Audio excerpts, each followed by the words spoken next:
première limite. Limite en plus infinie de ce truc-là assez moche. À votre avis, qu'est-ce qu'on fait? Alors, pas mal d'idées. Ouais, tu réécris tout en utilisant les fonctions, les formes puissances, etc. Oui, je vois. Donc, tu mets des racines, etc. Pourquoi pas? Il y a pas mal de bonnes idées, mais en général, faut pas prendre de risques. Vraiment, la méthode qui marche systématiquement quand on a des exposants qui dépendent de la variable, c'est de tout de suite passer au logarithme. Normalement, c'est le plus facile. Je pense. C'est un réflexe en général. Moi, le réflexe un petit peu aveugle, ce serait ça. Passer au log, parce que pas mal de gens ont dit, hein, passer à l'exponentielle au log, ça serait le meilleur truc. On vérifie bien donc x est positif, il y a une racine de x, donc forcément on a x positif, hein, hop, x positif. Toute cette quantité est donc positive, et je peux écrire, si ça c'est f de x égale, je prends x positif strict, et je vais dire, bon ben log de f de x égale. Je passe tout au log et je vois ce que ça donne. Quand je fais ça, ça fait log de x puissance racine de x, je commence à appliquer quelques règles du log, moins log de racine de x puissance x. Égale, règle du log, je sors l'exposant racine de x log de x, moins x log de racine de x. Égale racine de x log de x, moins racine de x, dans le log, c'est x puissance 1,5, je peux le sortir. X sur 2 log de x.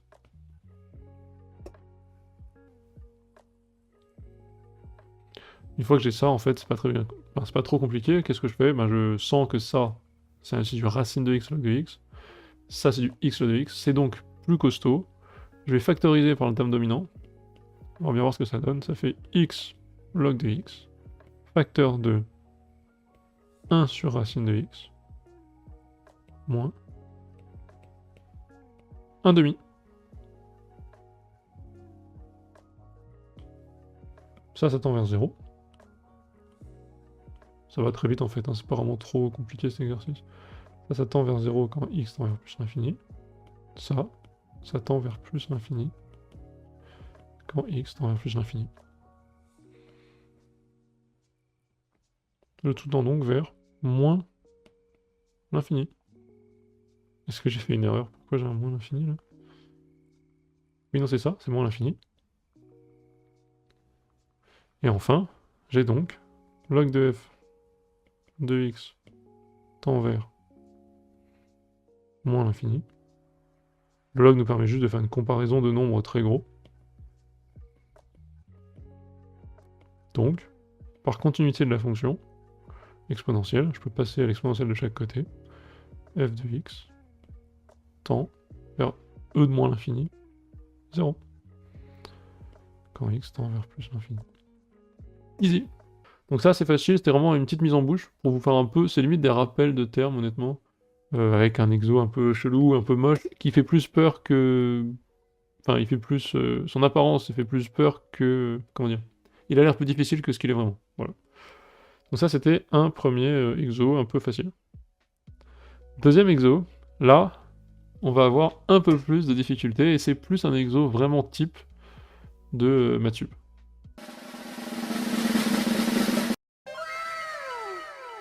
T'es au lycée et tu galères en maths, t'aimerais bien faire pause sur le prof, revenir en arrière et réécouter le truc qu'il a expliqué? Bah maintenant, c'est possible avec Studio. On a fait plein de vidéos avec des profs jeunes, dynamiques, efficaces, les meilleurs du pays, où tu peux comprendre les notions, prendre ton temps et même te tester avec des QCM, réviser avec des flashcards. Essaye Studio, tu verras, c'est fait pour toi. Cet exo, là déjà en fait on a une fonction un peu horrible, c'est-à-dire du arc tangente, qui n'est pas vraiment étudié au lycée. Arc tangente c'est pas très compliqué, c'est une fonction qui ressemble à ça, je vais quand même vous la tracer. Ça ressemble à ça. Arc tangente en fait c'est une espèce de fonction, enfin c'est la fonction réciproque de tangente sur de juste la partie de tangente qui est sur moins pi sur 2, pi sur 2. Arc tangente en fait, voilà, c'est une fonction qui est bornée et qui est comprise entre moins pi sur 2 et pi sur 2, et qui se balade un peu comme ça. Ce qui est intéressant, c'est que la tangente en 0 de arc tangente, c'est x.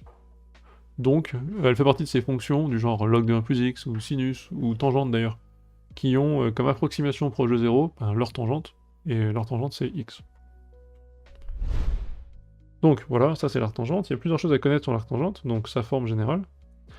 Quelque chose qui va être assez intéressant, c'est, on va voir, il y a des formules, il y a diverses formules, et on va utiliser ici des formules, des choses qu'il faut des choses qu'il faudra connaître en sup, que je vais vous introduire maintenant et vous démontrer maintenant, pour cet exercice. Donc on va regarder un peu quel est le problème avec cette fonction-là. Quel est le problème de ce truc? On a arc tangent x qui en plus l'infini devient pi sur 2. Ok, bah 2 sur pi fois pi sur 2, ça fait 1. 1 c'est cool, parce que 1, bah, puissance x, ça fait 1. Et du coup, ben, c'est un peu... c'est un peu un piège. Du coup, c'est un truc sur lequel on insiste pas assez malheureusement en terminale. Comment dire? 1 puissance x... Enfin, c'est plutôt, pardon... c'est pas vraiment x, c'est plus l'infini, donc c'est 1 puissance plus l'infini, est une forme indéterminée. C'est une forme indéterminée qui n'est pas normalement dans le tableau des formes indéterminées de terminale. On vous le donne pas comme ça. Mais voilà, c'est pour ça qu'en fait je dis il faut mieux avoir un réflexe pavlovien dès qu'il y a une puissance, c'est à cause de ce genre de truc, dès qu'il y a une puissance qui varie, blam, on passe au log, c'est le réflexe sans réfléchir. Et parce que sinon on a ce genre de truc qui se passe. Pourquoi est-ce que c'est pas vraiment ça tend vers 1? Parce que si vous dites ça tend vers 1, ce qui va se passer c'est qu'en fait vous êtes en train de faire tendre ce x là, vers pi sur 2, enfin vers plus l'infini, et donc vers pi sur 2, donc vous faites tendre ce x là, et vous dites après, ce truc là, et en puissance x. Mais en fait, c'est pas possible, vous pouvez pas faire tendre l'un et pas l'autre. Les deux, enfin c'est le même x, les deux tendent vers plus l'infini. Donc on peut pas conclure comme ça. C'est comme si on faisait une pause sur celui-là, hop, on le freeze, il est bloqué dans le temps, et on fait bouger ça, ça va jusqu'à 1, et après on dit que c'est puissance x, donc ça fait 1. C'est pas comme ça que ça marche. Si vous regardez bien, arc tangent x c'est toujours plus petit que pi sur 2, donc fois 2 sur pi sera toujours un peu plus petit que 1.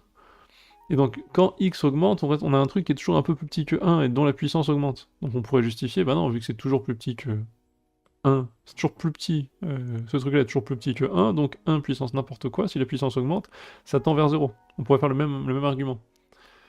Et donc, ça va être compliqué. Donc c'est un petit peu, oui, très bonne remarque de quelqu'un dans le chat, c'est un peu comme 1 plus 1 sur x puissance x. Le premier truc qu'il faut faire, c'est poser le log. Donc si ça, disons que c'est f de x encore une fois, hop, je vais poser log de f de x égale. Alors il faudrait poser soit g égale, etc., etc. Je me mets sur R plus étoile, parce que je veux la limite en plus infini, donc je vais pas commencer à considérer des x négatifs. Hein.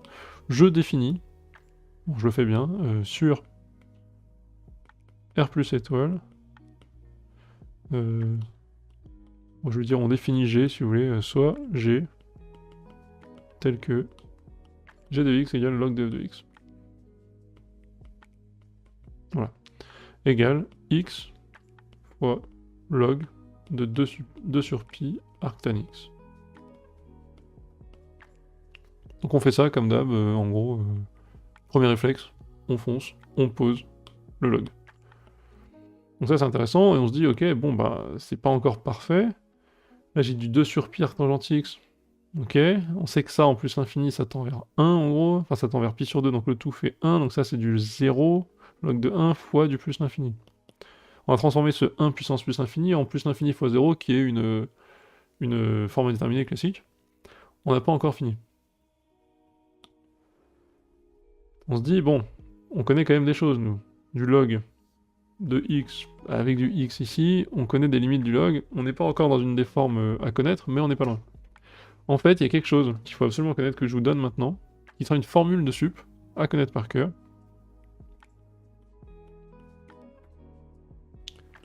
Hop, différentes zéros. Et qui va être la formule à laquelle il faut penser tout de suite. Donc là, je vous la donne, parce que vous n'êtes pas censé la connaître si vous n'avez pas fait de sup.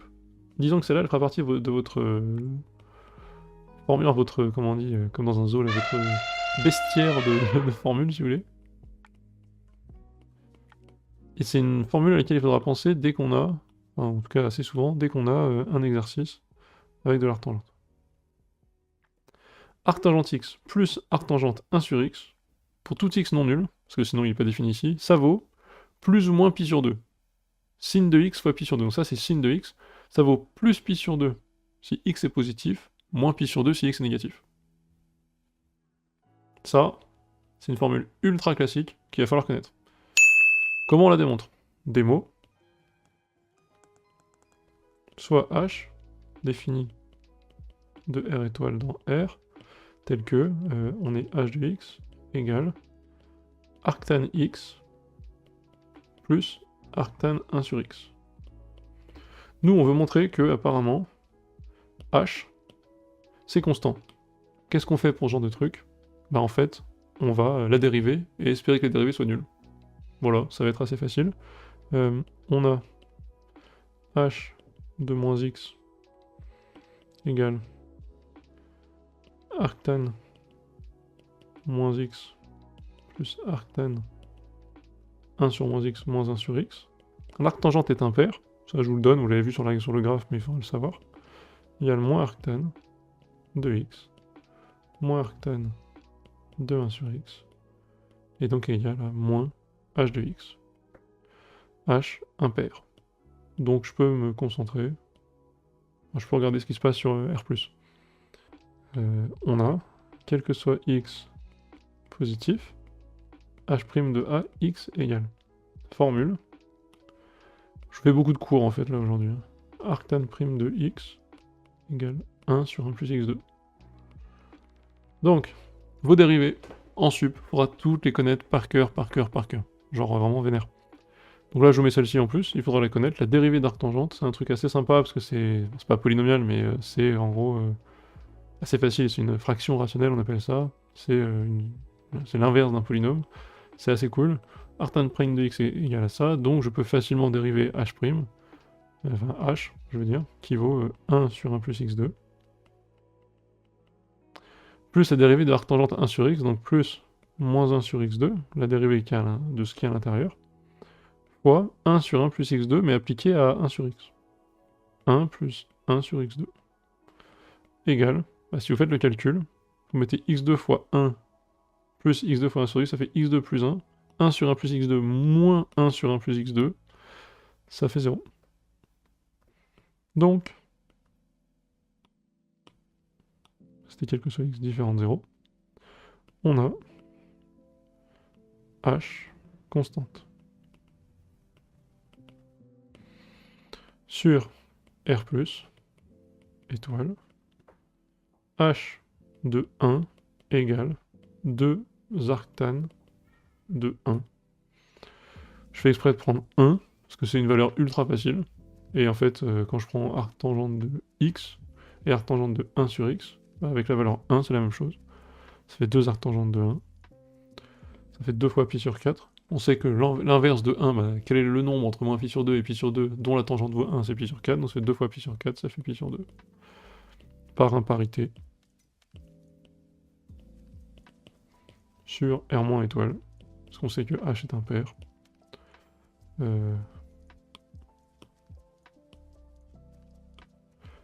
On avait h de x était égal à h de 1. h de x sera égal à moins la valeur qu'on vient de trouver. Ça, en fait, c'est un exo en soi. Là, je vous l'ai donné. En gros, c'est exactement ça, hein, vous avez compris, ceux qui ont suivi. On montre que la dérivée est nulle, c'est exactement ça. Et on se rend compte que ce truc-là est vrai. Donc, là, je vous ai tout démontré, mais considérez que ça, en fait, maintenant, vous êtes un élève de sup, vous êtes un élève de prépa, vous pouvez l'utiliser. Vous avez un exo un peu chelou. Donc là, on fait vraiment l'enchaînement des réflexes, les réflexes dont je parle depuis pas mal de semaines, là. C'est attention, stop, enfin... C'est pour ça que je dis tout le temps qu'il faut bien connaître votre cours et développer des réflexes pavloviens, parce que vous avez tellement de choses à penser tout le temps, que plus vous avez de choses qui sont dans la liste des réflexes pavloviens automatiques, plus vous allez pouvoir débloquer des situations et aller réfléchir aux nouveautés de difficulté. Donc typiquement, ici, puissance x, ok, je réfléchis pas pendant 3 heures, je passe au log. Ok, maintenant, qu'est-ce qui se passe? J'arrive à log de arc tangente x, c'est un x qui est envers plus l'infini, ça serait quand même sympa d'avoir arc tangente 1 sur x potentiellement, c'est une des formules que je connais, voire des seules qu'on connaît. Arc tangente 1 sur x avec un x qui va tendre vers plus l'infini, ça sera du arc tangente de grand x qui tend vers 0. Donc je vais l'utiliser. Donc là, entre temps, je vous ai fait la démo, mais voilà, vous avez en tête vos réflexes, vos formules bien connues, et vous êtes capable comme ça d'avancer quand vous êtes en colle, d'avancer sans trop de problème, quoi. Et surtout en indépendance. Donc j'ai ça, je vais dire ok, ben ici, je reviens à mon g de x, égale x fois, donc on est sur x positif, hein, on n'oublie pas, x fois log de 2 sur pi, et qu'est-ce que je fais? Je remplace arc tangente x par le reste, c'est-à-dire pi sur 2 moins arc tangente 1 sur x. Pi sur 2, là on est très content parce qu'on voit que ça va se compenser, moins arctan de 1 sur x. Hop, hop. Et donc si j'avance encore un petit peu, j'y vais, ça fait x fois log de 2 sur pi fois pi sur 2, 1, moins 2 sur pi arctan de 1 sur x. Et là, je suis pas mécontent. Pourquoi je suis pas mécontent? Parce qu'en fait, ce truc-là, c'est quelque chose qui tend vers 0. 1 sur x, ça tend vers 0. Arctangente de 0, c'est 0. Donc en fait, là, j'ai du 1 moins un truc qui tend vers 0. Rappel de formule. On sait que log de 1 plus x sur grand x tend... quand grand x... Oups, et moi je me flèche, j'ai un peu foiré. Tend quand x tend vers 0. Et donc j'ai du mal. Hop. Ah là là. Vers 1. Donc, log de 1 moins x divisé par moins x. Donc c'est 1 plus truc, si vous voulez, sur truc. Il ne faut pas se tromper quand on passe au moins. Ça, c'est une erreur typique qui peut être faite très facilement. Faites très attention. Hop. Ce moins x sur moins x. Il ne faut pas se gourer hein, quand on fait l'application de la formule. Tend aussi vers 1. Sachant ça, je vais appliquer la méthode du retirer-enlever et faire apparaître le truc que je veux. Donc si vous voulez, ici, tout de suite, je me rends compte que ça va jouer le rôle de mon grand x qui tend vers 0. Donc qu'est-ce que je fais? J'ai donc g de x égale x log 1 moins grand x. Je vais faire exprès de faire apparaître ce qui m'intéresse. C'est-à-dire que je vais écrire x fois moins x fois log de 1 moins x sur moins x. Ce faisant, ce truc-là va être géré. Je sais tout de suite que ça va tendre vers 1. J'ai fait exprès de faire apparaître ce bloc volontairement qui va tendre vers 1 quand grand x tend vers 0. Grand x tend vers 0, c'est quand petit x tend vers plus l'infini.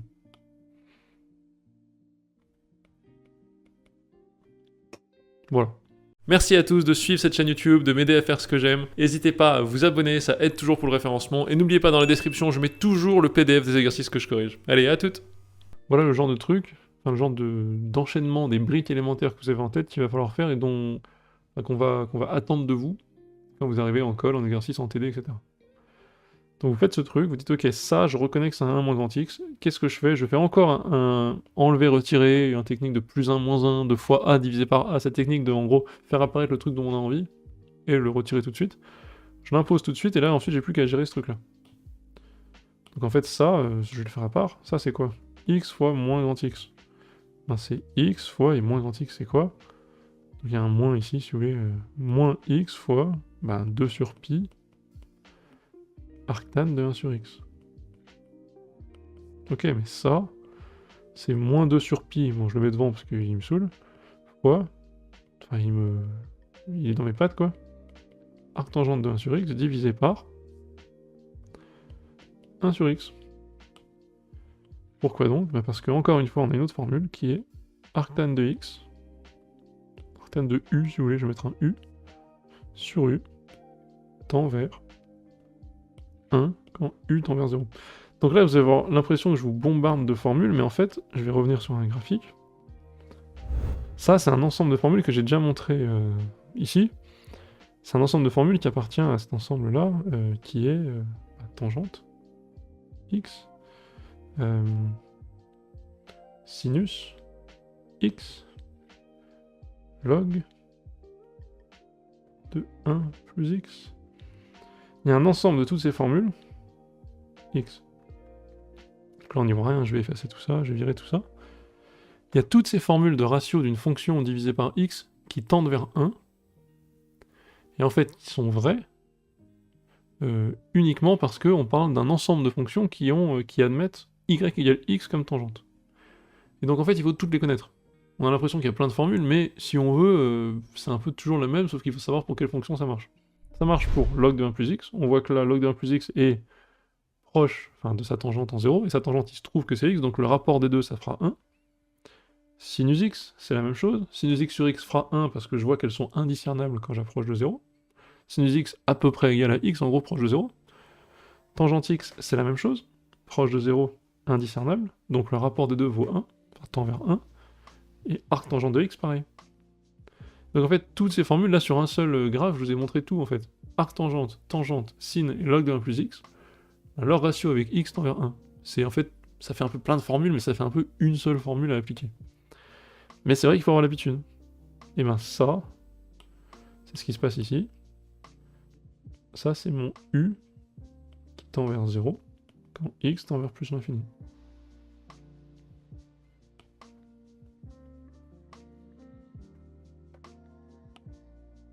Et donc, attendez, j'en suis où? Là, j'en suis là. Bah, j'ai donc g de x égale moins 2 sur pi, tranquille, fois arctan, bah, si vous voulez, de u sur u, avec tous les trucs que j'ai posés, hein, fois log de 1 moins grand x sur moins grand x, avec le moins grand x qu'on a posé précédemment et le u qu'on a posé précédemment. U égale 1 sur x. Bah, tout ça, c'est très facile. Enfin, c'est très facile. J'ai fait exprès de faire apparaître ce qu'il faut. Ici et ici. Pour que ces deux machins-là tendent vers 1, tendent vers 1. Donc quand x tend vers 0, quand u tend vers 0. Et on sait que x et u tendent vers 0 quand petit x tend vers plus l'infini. C'est une espèce de gigantesque composition de fonctions, si vous voulez. Et là, on est très content. Parce qu'on a donc que limite 2g de x, quand x tend vers plus l'infini, égale moins 2 sur pi. D'où limite, donc par, comment on dit, par continuité de l'exponentielle, parce que g c'est log de f, égale e de moins 2 sur pi. Celle-là est vraiment un peu moche, un peu chelou. E de moins 2 sur pi, c'est pas une limite qu'on rencontre tous les jours. Bah c'est comme ça. Donc c'est pour ça que vous aviez du forme indéterminée 1 puissance plus l'infini. Ça peut autant être 0 que 1 que plus l'infini que e de moins 2 sur pi. Voilà, je voulais faire un truc un peu dans le détail, parce que bah, je trouve que c'est vraiment... Tout est... Alors, j'ai un petit peu abusé sur les formules avec l'arctangente et tout, je suis d'accord, mais tout pourrait être vu en terminale. Après, ce qui est difficile, c'est qu'on attend de vous tous ces petits réflexes qui s'enchaînent sans trop d'erreurs, et... en fait, ouais, avec une certaine fluidité, quoi. Donc pour ça, si ça vous semble difficile, vous comprenez que chacune des petites briques n'est pas très difficile, c'est juste une espèce de grosse formule générique, comme quelqu'un l'a bien résumé dans le chat, n'importe quelle fonction qui ont 1 pour nombre dérivant en 0, bah, on a toujours cette fonction divisée par x qui tend vers 1 en 0, ok? Ça c'est pas trop compliqué, pour peu que vous ayez la culture G ensuite de l'arctangente qui est au programme en sub, donc vous avez cette formule-là, la difficulté c'est de savoir enchaîner ces briques de savoir. De savoir enchaîner vous-même, dire ok, je reconnais ça, j'avance ça, vu que j'ai le bon réflexe ici, j'ai mis un log, ça me fait apparaître ce truc-là, et en fait, en appliquant une suite de bons réflexes que vous avez appris à entraîner, vous pouvez déclencher l'étape de résonance suivante et arriver jusqu'au bout. Ça, c'est un bon élève de prépa, et en fait, ça forme un petit peu, pour les gens qui disent la prépa c'est un peu de l'arnaque, c'est que des astuces qui servent à rien, je pense que ça forme aussi un peu l'esprit ingénieur, l'esprit... Voilà, quel est l'ensemble des outils que j'ai à disposition, quelle est la situation problématique, est-ce que je suis capable de les chercher, et de répondre, et d'avancer, et de m'adapter, avec les connaissances que j'ai. Je pense que ça définit pas mal un ingénieur, et c'est ça qu'on fait dans ce genre de trucs de maths. Après, c'est aussi pour le fun de le faire, mais voilà, c'est pas complètement inutile. Donc la première, plutôt simple, la deuxième, il y avait un peu plus de connaissances, mais pour moi c'était l'occasion de faire justement du cours, de vous montrer des petites formules, comment on démonte ces formules, bon j'ai mis un exo dans l'exo honnêtement, voilà. J'espère que ça vous fait pas peur, mais que ça vous fait plutôt envie, mais surtout que je vous fais comprendre ce que doit être la démarche. Moi, c'est ça que je veux, c'est vous faire gagner beaucoup de temps si je vous fais ça. C'est parce que par expérience des élèves que j'ai chaque année en cours particulier, hein, ceux qui me contactent, ça arrive chaque année, j'ai toujours un ensemble qui me contacte en décembre, janvier, des parents, des élèves eux-mêmes, qui me disent « Bon, c'est la cata, il a cru qu'il pouvait se débrouiller tout seul dès septembre, malheureusement il n'a pas pris les bonnes habitudes, il est largué. » Moi j'arrive en décembre et je dois réapprendre à l'élève à apprendre et à travailler.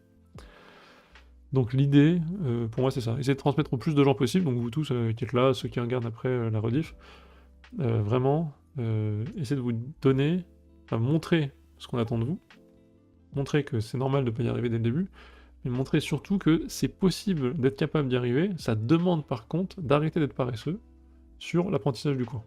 Donc c'est pas vraiment une question d'intelligence et de se sentir mal, de se sentir bête et tout, c'est plus une question de est-ce que vous avez fait le boulot minimal qui est de connaître vos formules.